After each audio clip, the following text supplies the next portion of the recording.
자, 오늘 말씀은 세 번째 성령의 열매를 볼 차례입니다. 화평의 열매가 되겠습니다. 화평의 열매, 사랑의 열매, 기쁨의 열매, 그 다음에 화평의 열매죠. 자, 화평. 오늘 본문에는 우리 주님께서 화평의 주님으로 나오고 있습니다. 화평은 성령의 열매인데 성령 하나님 안에서 우리가 누리는 영적인 복이죠. 그리고 그것은 열매입니다. 열매라고 했으니까 이것은 내가 화평해야지 라고 한다고 해서 얻어줄 수 있는 게 아니라는 것입니다.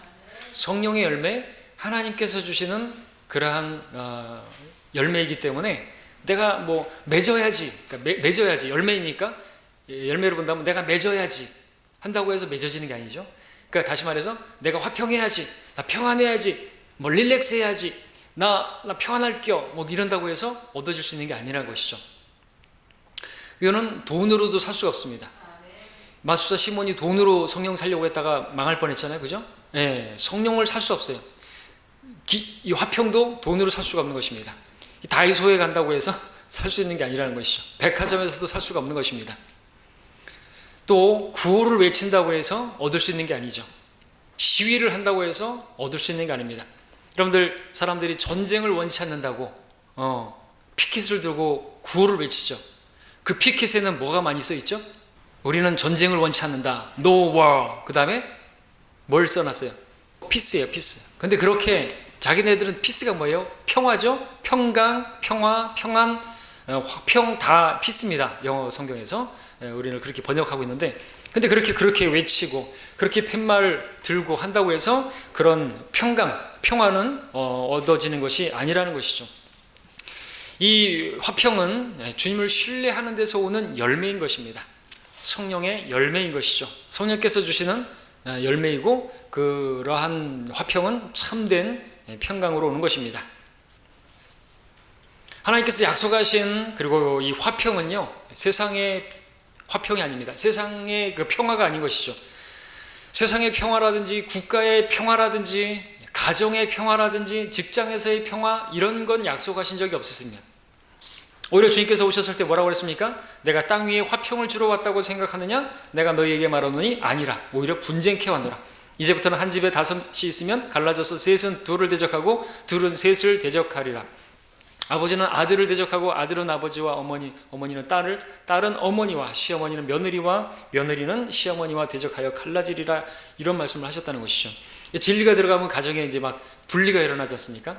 화평을 주러 오신 게 아니에요.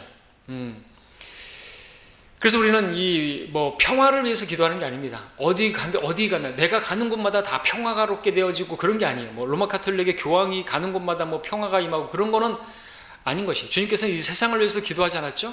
주님께서 약속하신 것은 우리 안에 내적인 평화를 말하는 것입니다. 우리 안의 평강을 말하는 거죠.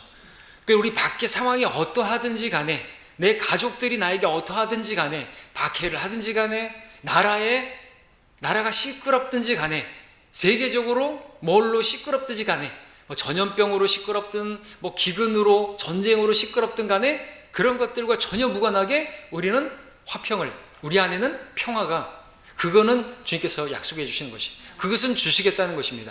밖에 있는 것들을 주시는 게 아니에요. 밖에 화평을 주시는 게 아니에요. 구분하셔야 되는 것이죠. 내 안에 화평을 주시는 것입니다. 우리는 근데 자꾸만 내 밖에 있는 것들이 어떻게 변하게 되면은 화평을 누릴 거라고, 그러니까 밖에서 어떤 기쁨을 우리가 원한다고 하면 안 되잖아요, 그죠?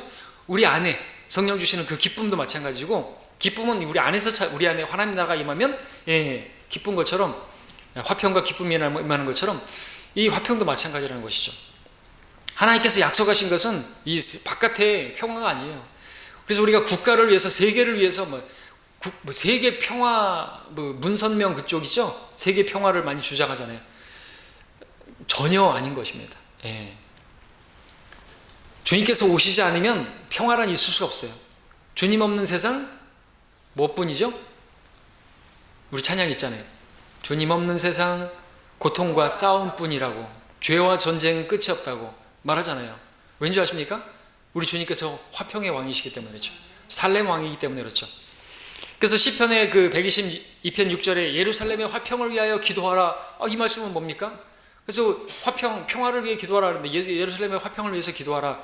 그 평화를 위해서 기도하라 그랬지 않았냐? 그러면서 우리가 뭐 세계 평화를 위해서 기도할 수 있지 않냐? 아닌 것입니다. 이 말은 예수님께서 오시라고 기도하라는 것이죠. 예루살렘의 화평을 위해서 기도한다고 해서 되어지는 게 아닌 것입니다. 이것은 주님께서 오셔야 하는 것입니다.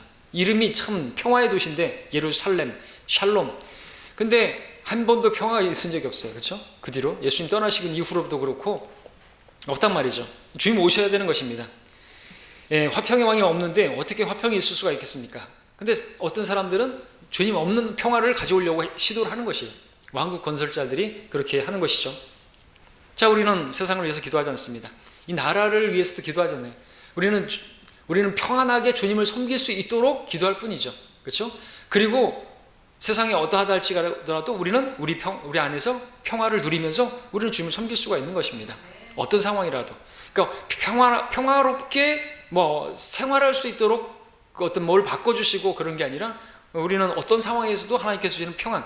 여러분들 나이아가라 폭포로 막 떨어지는 상황에서도 어떤 그림 있잖아요. 거기에 어떤 그 새가 새끼들을 안고 있는 거.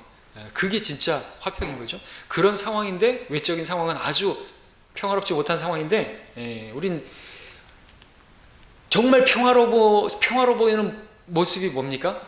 어린 아기가 어머니 품에 안겨 있을 때 그 눈을 보십시오. 그 눈은 정말 평화로운 것입니다. 그런 평안을 우리에게 주시길 원하시는 것이죠. 우리가 하나님 안에 이렇게 있으면 화평하죠. 그 어린아이처럼 그렇게 평화로운 눈빛으로 어머니를 쳐다보죠. 그걸 주님께서 우리에게 주시길 원하신다는 것입니다. 자, 우리 안에 화평을 약속하셨다. 우리 밖에 화평, 평화 약속하신 게 아니라는 거 기억하시기 바랍니다. 우리 찬송가에도 있죠? 하나님 주신 약속은 늘 편한 길이 아니며 슬픔이 없는 기쁨도 비 없는 날도 아니네. 그러면서 3절에 다음 절에서 그러나 주님은 약속했네. 내 하늘의 도움 내게 주리라. 고난을 이길 담대함과 마음의 깊은 평안을. 화평, 평안을 약속하신 것이지 뭐 비도 없고 슬픔도 없고 뭐 그런 게 없는 게 그런 걸 주시는 걸 약속한 게 아닌 것입니다. 자, 유대인들이 인사할 때 뭐라고 인사하는 줄 아십니까? 샬롬 하죠. 우리 한국 사람들은 뭐라고 하죠? 우리 한국도 번역하면 샬롬이에요. 안녕, 밤새 안녕하셨습니까? 평안하셨습니까? 이거거든요. 그러니까 전쟁을 많이 겪은 나라이기 때문에 그런 것 같아요. 우리나라도 그렇고 이스라엘도 그렇잖아요. 그러니까 제일 추구하는 게 뭐예요? 샬롬이에요. 샬롬. 평화, 안녕, 밤새 안녕하셨습니까? 왜? 두려운 일이 많고 정말 불안한 게 많고 근심이 많기 때문에 그렇죠. 자, 사람의 마음에 화평이 없으면 정말 불행한 것이겠죠. 화평이 없으면 잠도 못 자잖아요. 불면증에 시달리고 그런 분들, 기쁨은 더더욱 있을 수가 없겠죠. 자, 오늘 본문에서 우리는 주님의 이름을 보게 되는데 화평의 주이십니다. 화평의 주께서 친히 우리에게 모든 일에 화평을 주시기를 원한다고 했습니다.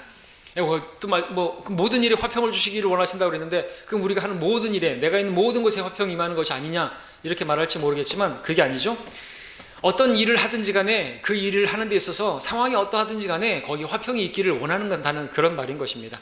그러니까 모든 일이 다 잘 돼가지고 거기서 얻게 되는 그 화평이 있을 것이다 이게 아니라 어떤 상황에서도 우리가 환난을 당하지만 평강이 주님께서 말씀하셨잖아요. 우리가 환난을 당할 것이지만 기운을 내라. 그죠? 너에게 평강이 있을지어다 말씀하셨지 않습니까?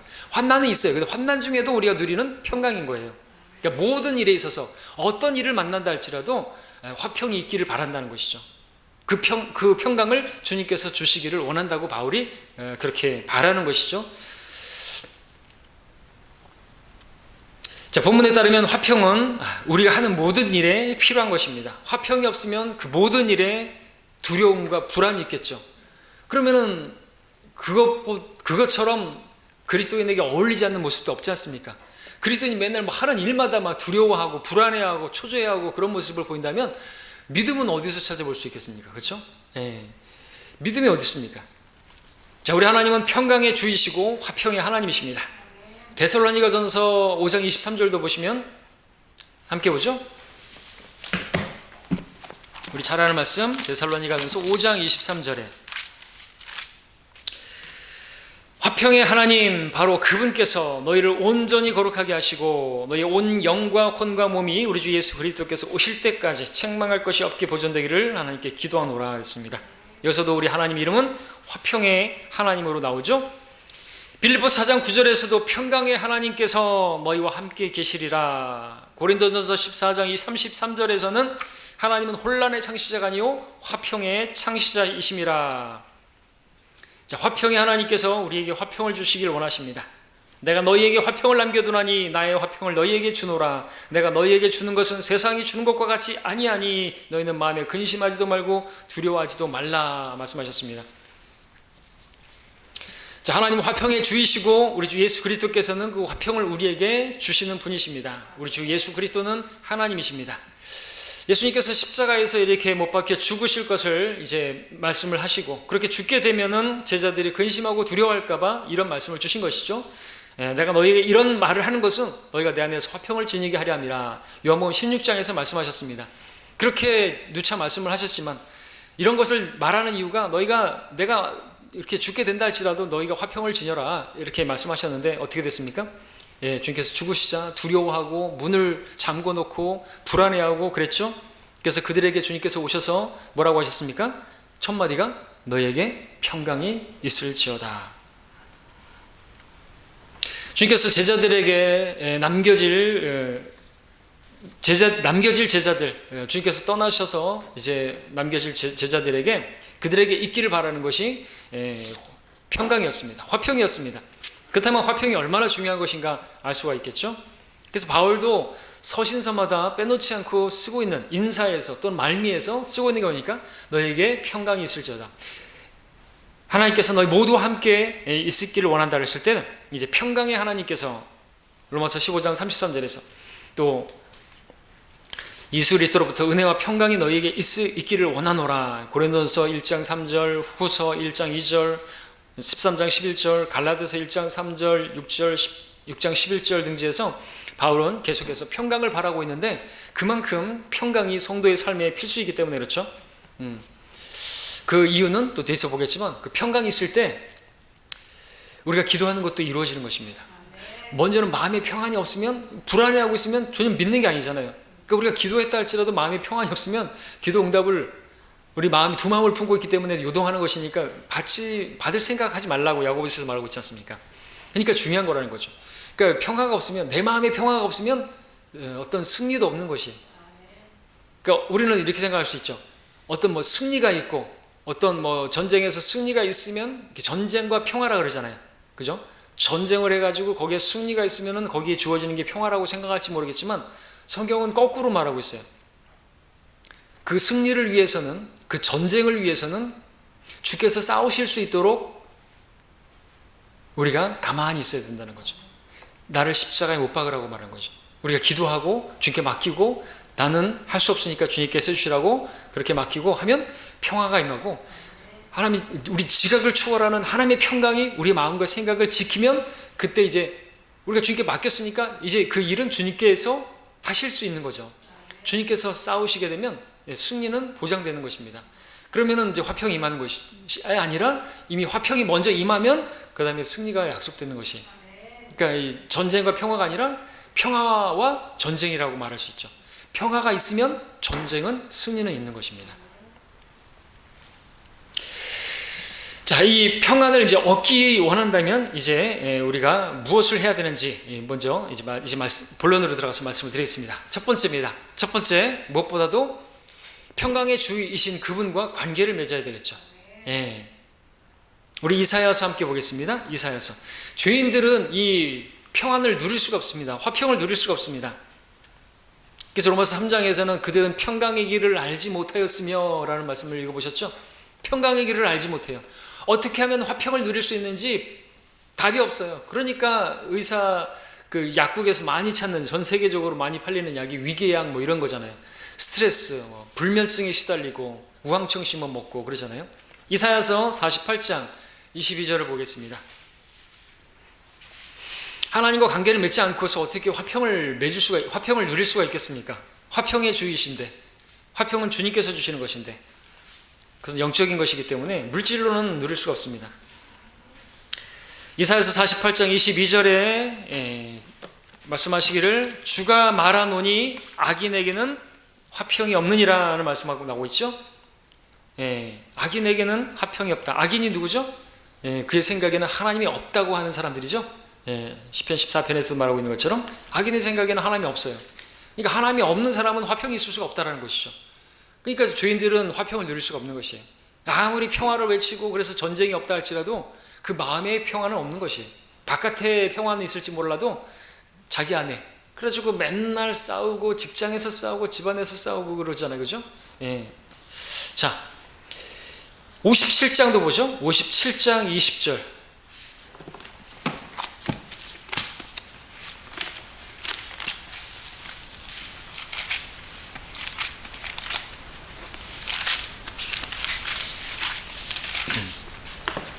(20절) 21절을 읽겠습니다.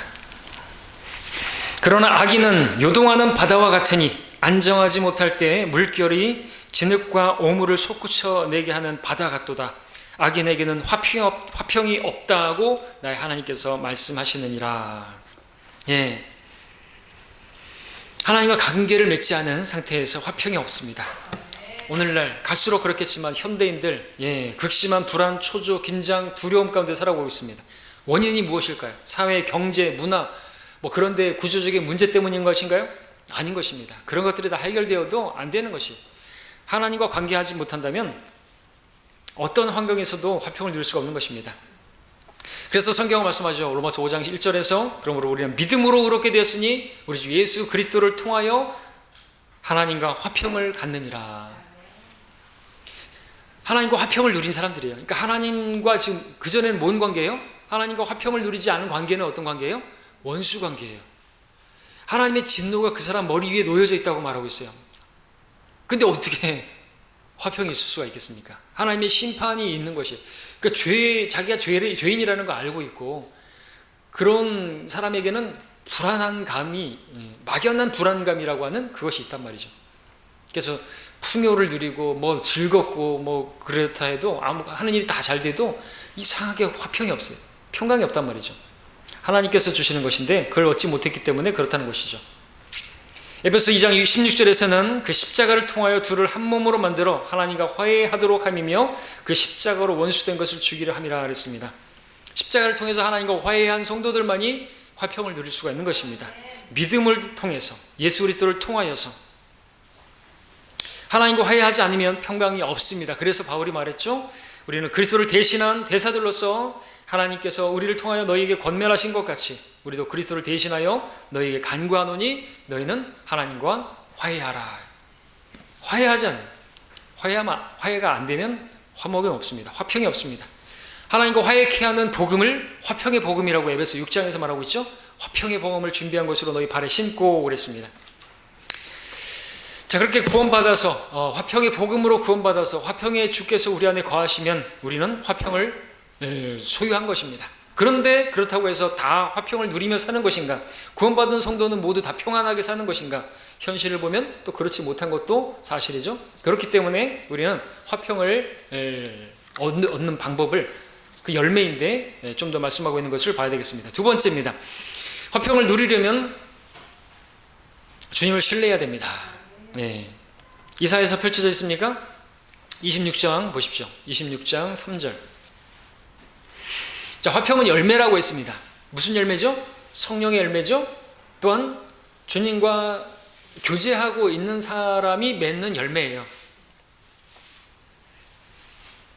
그러니까 포도나무의 가지잖아요. 우리는 포도나무의 가지가 붙어 있기만 하면 그 나무에서 수액과 모든 공급을 받아서 열매를 맺는 것처럼, 그렇게 붙어 있으면, 그렇게 주님과의 교제 가운데 신뢰하는 관계에 있으면 자동적으로 열매가 맺혀지는 것입니다. 그 열매가 화평이라는 것이죠. 성령의 열매가 화평이라는 것이죠.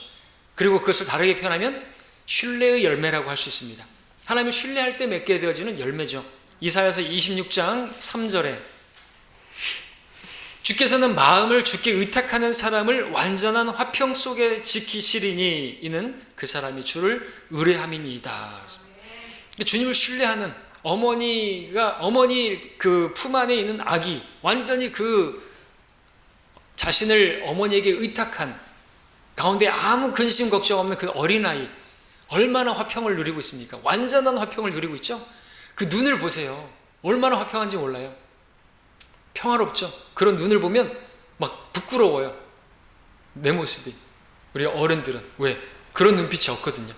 그런 정말 천진난만하고 평화로운 눈빛이 없어요.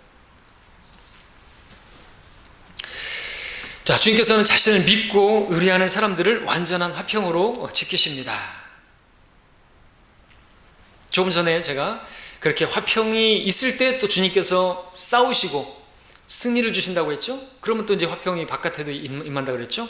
성경에 그런 예는 참 많습니다. 대표적으로 우리 출애굽기에서 홍해 앞에 섰을 때 모세가 그렇게 두려워하고 불안해하고 하던 그런 정말 백성들에게 뭐라 그랬습니까? 주께서 너희를 위하여 싸우시리니 너희는 가만히 있을지니라. 너희는 가만히 있을지어다. 그러면 주께서 싸우신다. 이렇게 직역할 수 있어요.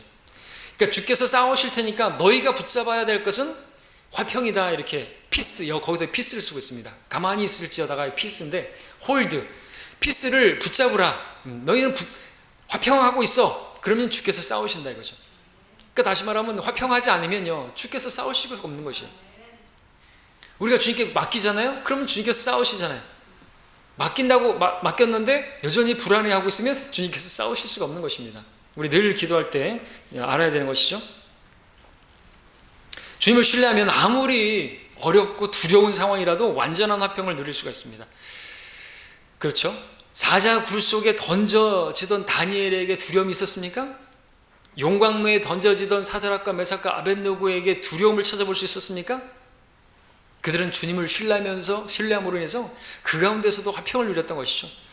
예, 자기들이 용광로에 던져진다 할지라도, 예, 주께서 건져내실 것이고 건져내주지 않는다 할지라도, 그리 아니하실지라도 우리는 절하지 않겠습니다. 담대한 것입니다. 주님을 신뢰하니까. 주님을 신뢰하는 성도는요, 완전한 평강을 지킵니다. 그래서 내일 무슨 일이 일어나더라도 오늘 잠을 꿀잠 자요. 늦잠도 잡니다. 내일 죽는다 할지라도 그날 저녁에 밤을 푹 잘 수가 있어요. 진짜입니까? 예. 여러분, 베드로가 다음 날이면 죽어요. 야고보처럼 목베임 당해 죽을 상황이란 말이죠. 그런데 베드로가 그날 밤에 뭐 했어요? 잠을 잤어요.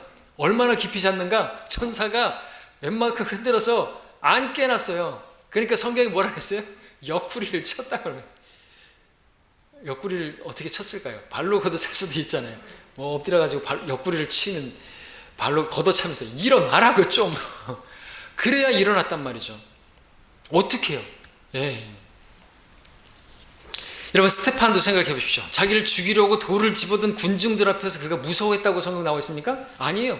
그의 얼굴은 천사의 얼굴과 같다 그랬습니다. 그러면 그들이 돌을 던질 때는 맞아 죽어가면서 막 고통스러워가면서 막 하나님 원망했을까요? 아니에요. 그때 그 스테판은 뭐라 그랬죠? 죽어가면서도 맞아가면서도 저들을 용서해달라고 그렇게 기도했습니다. 천사 같은 얼굴로 돌에 맞아 죽어가는 순간에도 저들을 위해서, 자기를 돌로 치는 자들을 위해서 기도했다는 건 주님께서 그에게 완전한 화평을 주셨다는 것을 우리가 볼 수가 있다는 것이죠. 그러므로 화평의 주님과 관계를 맺었다 할지라도 그렇다고 다 화평을 누리는 건 아니고, 주님을 신뢰하는, 주님 안에 있는 성도가 이런 화평을 누리는 것입니다. 그러니까 주님을 신뢰해야 되겠죠. 주님을 신뢰한다면 무엇을 해야 되겠습니까? 세 번째, 그래서 화평을 얻으려면 기도해야 된다. 그렇습니다. 빌립보서 4장 6절 7절 아무것도 염려하지 말고 다만 모든 일에 기도와 간구로 너희의 구하는 것들을 감사함으로 하나님께 알려지게 하라. 그리하면 모든 지각을 초월하는 하나님의 평강이 그리스도 예수 안에서 너희의 마음과 생각을 지키시리라. 이해가 안 되는, 정말 지각을 초월하는, 어떻게 이런 상황에서 평강이, 어떻게 그런 상황에서 네가 그렇게 잠을 잘 수가 있냐? 나는 지금 잠이 안 오는데, 맡겼다 이거죠. 기도로. 그러면은 평강한 것입니다. 잠언 4장 23절에서 열심을 다하여 내 마음을 지키라, 이런 삶의 문제들이 거기서 나옴이라 그랬습니다. 마음을 지키지 못할 때 문제들이 생겨나는 것이죠. 그 문제에 빠진 사람은 무엇보다도 화평이 없는 것입니다. 마음을 가장 잘 지키는 방법, 성경은 주님께 그것을 맡기라고 말하고 있습니다. 기도하라고 말하고 있습니다. 기도는 우리로 화평을 누리지 못하게 하는 것들을 맡기는 수단이 되는 것입니다. 화평하지 않고 계십니까? 그러면 기도해라는 거죠. 기도했는데도 여전히 화평이 없습니까? 화평을 주실도록 기도해야죠. 그럼. 그리고 정말 주님을 믿는 사람이 기도한다 그랬는데, 믿는다면은 기도하고 나서 화평해야죠. 한나처럼 수심 없이 일어나야죠. 주께서는 그것을 맡기라고 말하고 있습니다. 시편 55편 22절에서 너의 짐을 주께 맡기라. 그리하면 그가 너를 붙드시고 의인이 흔들리는 것을 결코 허락지 아니하시리라 했습니다. 지금 흔들릴지라도, 요동하고 있다 할지라도 짐을 맡기면, 그러면 정말 맡겼다면 흔들리지 않는다는 것이죠. 맡겼는데 흔들린다면 문제가 있는 것이죠. 여러분, 반석 위에 우리가 서 있으면 흔들립니까? 반석 위에 서 있으면 흔들리지가 않죠. 반석이 흔들리지 않는 한 우리는 흔들리지 않아야 되죠. 우리는 반석 위에 서 있다니까요. 반석은 안 흔들려요. 우리 주님께서는 요동하시는 분 아니에요. 무슨 일이 생겼다고 불안해하시고 두려워하고 어떡하니 이거 나도 해결 못할 것 같은데 이러지 않는다는 것이죠. 그런데 내가 왜 두려워하는 거예요? 왜 흔들립니까? 그죠? 우리가 조합하는 자 한 영이라 그랬습니다. 주님과 나는 하나인데 근데 반석이 안 흔들리는데 내가 왜 흔들리냐 이거죠. 너희 염려를 다 하나님께 맡기라. 이는 그분께서 너희를 돌보심이라. 베드로전서 5장 7절에서도 말씀하고 있습니다. 그래서 우리는 염려, 그 짐, 우리의 일들을 염려까지도 다 맡기라고 말씀하고 있습니다. 그렇게 맡긴 사람은요, 주님께서 화평을 주시는 것이에요. 열매로, 주님을 신뢰하는 열매로 주시는 것입니다. 자, 그 다음에 네 번째, 또 우리가 화평을 누리려면 영적인 생각을 해야 된다 말씀을 드립니다. 영적인 생각을 해야 된다. 육신을 따르는 사람들은 육신의 일들을 생각하나 성령을 따르는 사람들은 성령의 일들을 생각하느니라. 육신적으로 생각하는 것은 사망이나 영적으로 생각하는 것은 생명과 화평이니라 말하고 있습니다. 육신적으로 생각하면 안 되죠. 영적으로 생각해야 되는 것이죠. 영적으로 생각한다는 게 뭡니까? 성령을 따라 생각하는 것이죠. 우리가 성령을 따르기만 하게 되면요, 우리는 생명과 화평을 누리는 것입니다. 근데 육신적으로 생각하면 생명이 아니라, 생명의 풍성함이 아니라 막 그냥 사망으로 치닫는 것입니다. 육신적인 생각을 하게 되면 또 하나님과 원수가 된다고 말하고 있습니다. 육신적인 생각은 하나님과 원수가 되나니. 육신적인 생각으로 하나님과 원수가 되어 있는 상태라면 화평이 깨지는 건 당연한 것이죠. 하나님과 원수 관계에 다시 그런 상태에 있다면 말이죠. 자, 주님께서 우리에게 주신 생각의 영은 건전한 생각의 영입니다. 하나님께서 우리에게 주신 것은 두려워하는 영이 아니라 능력과 사랑과 건전한 생각의 영이라. 성령님께서는 우리로 하여금 그렇게 건전한 생각을 하게 하는 영으로 계시는 것입니다. 부정적이고 무슨 더럽고 또는 두려워하는 그런 영이 아니라는 것이죠. 육신적으로 생각하는 그런 영이 아니라는 것입니다. 영적으로 생각하게 하는, 그래서 우리가 이 생각의 영 안에서 새롭게 되는 것이 필요한 것이죠. 자, 예레미야 함께 볼까요? 육신적인 생각을 하지 말아야 됩니다. 그래서 왜냐하면 그 생각이 결국에 열매를 맺는데, 그 생각의 열매는 재앙입니다. 하나님과 원수 관계 된다고 말씀드렸지만, 육신적으로 생각하는 것은 사망이라 그랬죠. 예레미야 6장 19절입니다. 예레미야 6장 19절.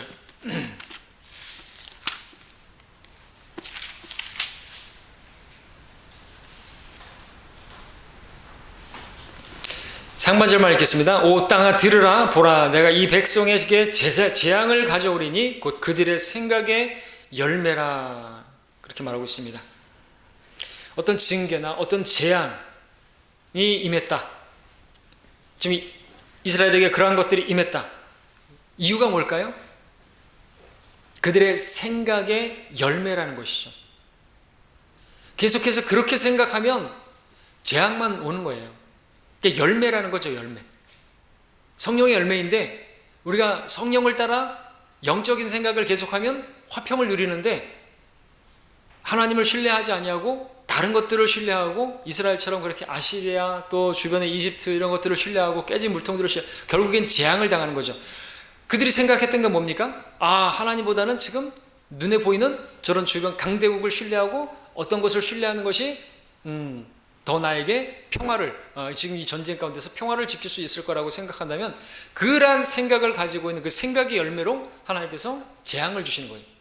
그렇게 생각하면 안 돼요. 그 생각이 뭐죠? 육신적인 생각이라는 거죠.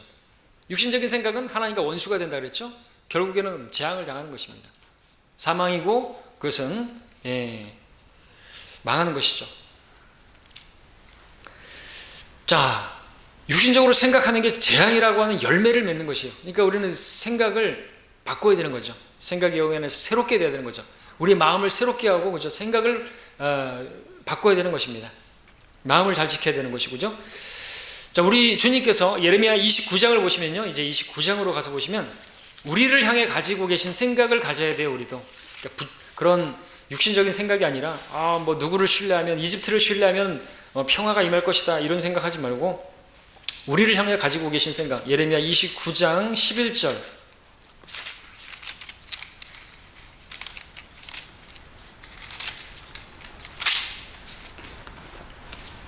이는 내가 너희를 향하여 생각하는 그 생각들을 내가 알미니 곧 화평의 생각이요 재앙이 아니라 기대하던 끝을 너희에게 주리라 주가 말하노라 말씀하고 있습니다. 주님께서 우리를 향해서 가지신 생각, 화평의 생각이라고 말하고 있습니다. 기대하던 끝을 너희에게 주리라고 말씀하고 있습니다. 그러니까 니들이 다른 것에 기대하지 말라는 것이죠. 주를 신뢰하고 화평의 열매를 맺으라고 말씀하시는 것입니다. 이 평안을 누리는 것은 생명을 얻는 것이죠.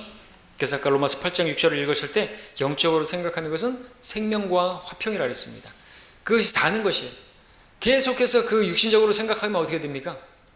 막 안 좋은 쪽으로 생각하면 어떻게 됩니까? 주님을 불신하고 그렇게 생각만 하면 막 고래집 짓고 그러면 어떻게 돼요? 생각으로? 그러면 불면증 걸리고 우울증 걸리고 그러잖아요. 세상의 일들을 바라보면서 맡기지도 않고 막 그러면은 어떻게 해요? 불안해서 못 살잖아요. 그죠? 병 생기죠. 병 생겨. 스트레스 쌓이죠. 직장 상사에 대해서 하나님께 맡기지 않고 계속해서 저렇게 나오면 나는 어떡하지? 내가 직장 그만둬야 되나? 막 그런 식으로 생각하면 안 되잖아요. 그죠? 근데 우리가 주님께서 주시는 화평을 가지게 되면 그러한 사람에 대해서도 어떻게 대하든지 간에 스테판처럼 천사의 얼굴을 하고 대할 수가 있단 말이죠. 그렇죠? 그렇게 돼야 되는 것이죠. 내일 무슨 일이 일어난다 할지라도 늦잠 자고 일어날 수도 있고요. 막 꿀잠 자고. 자, 영적인 생각, 이것은 성령 안에서 성령의 인도를 받을 때 가지게 되는 생각인 것입니다. 그러면 기쁨이 임하는 것이죠. 하나님의 나라를 먹고 마시는 것이 아니라 성령 안에서 의와 화평과 기쁨이라고 했습니다. 화평은 성령의 열매입니다. 하나님께서 화평의 하나님이시듯이 성령께서는 우리에게 화평을 주시는 분이십니다. 자, 말씀을 정리할게요. 자, 화평의 하나님을 모르는 악인들에게는 화평이 없습니다. 그러나 하나님의 자녀들에게는 화평이 하나님께서 함께 하시기 때문에 화평을 누릴 수가 있습니다. 누려야 하는 것입니다. 하나님의 자녀가 화평을 누리지 못하고 있다고 한다면 정말 그것보다 부끄러운 일도 없을 것입니다. 왜냐하면 그것은 내가 주님을 신뢰하지 않고 있다는 것을 드러내는 것이고 기도하지 않고 있다는 것을 입증하는 것이며 기도했다 할지라도 맡기지 않았다는 것을 의미하는 것이고 내가 성령 안에 있지 아니하고 육신을 따라 행하고 있다는 것을 드러내는 표이기 때문에 부끄러워해야 될 것이라는 거죠. 전혀 주님과 상관없이 살아가는 것이 구원만 받았다고 해서 화평을 누리는 게 아니라는 것입니다. 자, 그럼 이제 우리가 화평을 누릴 수 있는 방법을 알게 되었으니까 이제 이대로 해서 화평을 누리는 우리가 되기를 원합니다. 화평의 하나님께서 우리의 마음과 생각을, 우리 영과 혼과 몸을 지켜주시기를 바랍니다.